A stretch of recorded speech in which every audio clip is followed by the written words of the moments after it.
Et en ce jeudi, tout d'abord, on démarre avec le sport, le tennis et la Coupe Davis. La métropole lilloise et le stade Pierre-Mauroy accueilleront, je vous le rappelle, la finale de l'épreuve entre la France et la Suisse le week-end des 21, 22, 23 novembre prochain.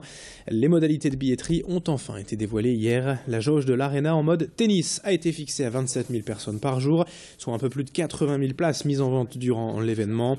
L'ouverture de la billetterie se fera en fait en deux temps. Le vendredi 10 octobre tout d'abord, soit dans un peu plus d'une semaine, uniquement pour les licenciés de tennis. Puis une semaine plus tard, le vendredi 17 octobre pour le grand public. Quant au prix des places, les tarifs par jour iront de 30, 50, 75 à 100 euros, même jusqu'à 220 euros pour les loges. Toutes les infos sur le site de la fédération, fft.fr et sur Grand Lille TV. Écoutez également les explications de Jean Gachassin, président de la Fédération française de tennis, au micro de Tanguy Lécluse. Ils sont excités de jouer devant 27 000 personnes. Ça s'est jamais vu en France. La Coupe Davis c'est toujours un maximum de 10 000 places.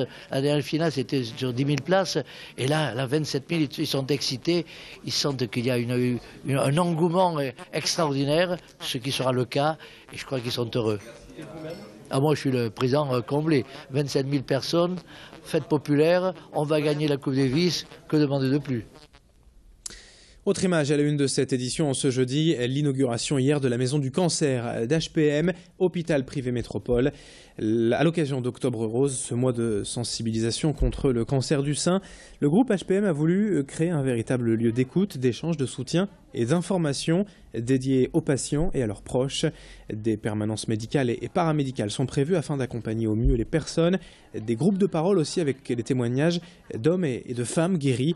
Et des activités bien-être pour apprendre à vivre au quotidien avec le cancer.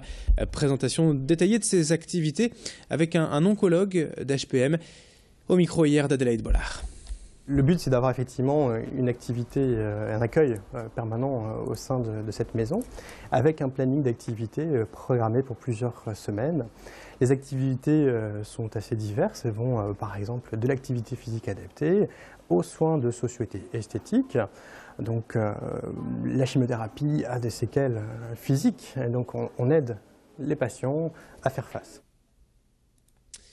9h33 en direct sur Grand Lille TV. Dans le reste de cette édition, on enchaîne dans l'actualité. On revient sur ce drame mardi après-midi à Lille, au lycée Fénelon, la tentative de suicide d'un adolescent de 15 ans. Il s'est jeté du 3e étage du bâtiment devant des dizaines de lycéens qui ont assisté directement à la scène. Aujourd'hui, l'élève en question est toujours hospitalisé dans un état grave. Et hier matin au lycée, l'émotion était encore très présente dans les rangs. Difficile, bien sûr, d'oublier le choc et l'horreur vécue par ces témoins directs. Les cours ont été annulés hier toute la journée et une cellule psychologique a été mise en place dès mardi pour accompagner les lycéens. Beaucoup étaient tout de même encore très marqués hier et tous se demandent comment ce garçon a pu en arriver à un tel geste. Et certains éprouvent même d'ailleurs une forme de culpabilité en regrettant de ne pas avoir compris sa détresse. Les cours ont repris normalement ce matin au lycée, mais hier Tanguy Lécluse est allé à la rencontre d'un psychologue lui-même aux côtés des élèves. Écoutez ses explications. Des choses qui sont tout à fait légitimes et malheureusement fréquentes face à ce type de situation. Beaucoup de pleurs, une émotion qui s'exprime par des pleurs, beaucoup de solidarité également entre deux, et puis bon, un petit peu de culpabilité, il y a toujours un petit peu de culpabilité, et puis des questionnements, et c'est toujours le cas face à des comportements suicidaires, des questionnements sur les causes, sur pourquoi le suicide, sur pourquoi à ce moment-là, pourquoi à cet endroit-là, et ça c'est des choses qu'on est amenés nous à prendre en charge, en tout cas à évaluer avec eux et qu'on sait faire. On enchaîne tant bien que mal dans ce journal avec quelques images d'un cours d'auto-maquillage à Annelin proposé par deux esthéticiennes d'un institut de beauté, des instituts. Le principe est simple, pendant 1h15, la maquilleuse vous explique à chaque pas les techniques et étapes d'un maquillage réussi, maquillage professionnel. À chaque geste qu'elle effectue, vous devez reproduire à l'identique ce geste sur l'autre partie de votre visage. En effet, les petits défauts ou complexes de certaines femmes peuvent être atténués par des effets d'ombre ou lumière. Il faut connaître les techniques. Et ces cours permettent également de casser les idées reçues ou les erreurs que beaucoup de femmes commettent, comme le travail du teint. Les cours, quant à eux, coûtent 40 €, en individuel 29 € si vous venez à deux. Notez que les esthéticiennes se déplacent même chez vous et qu'il faut compter tout de même quasiment en 100 € de matériel si vous vraiment partez de rien et si vous voulez être bien équipé. Écoutez ces deux esthéticiennes hier au micro de Macha Grunessen. Les erreurs les plus courantes vont être généralement au niveau du teint.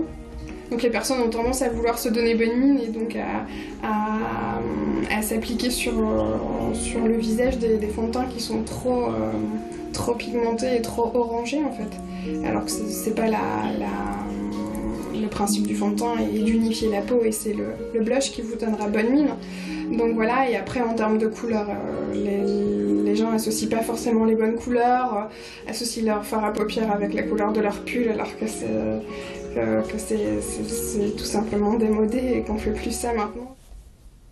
Et puis un petit mot de sport encore pour terminer ce journal de football, puisque le LOSC joue ce soir la deuxième journée de Ligue Europa.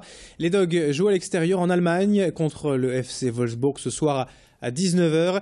Et quasiment plus le droit à l'erreur pour les Dogs après le match nul à l'origine face à Krasnodar. Les Lillois doivent prendre au moins un point, voire 3 si possible ce soir en Allemagne à Wolfsburg. Coup d'envoi à 19h de ce match pour le LOSC ce soir. 9h36 en direct sur Grand Lille TV. Dans un instant, la météo et l'infotrafic.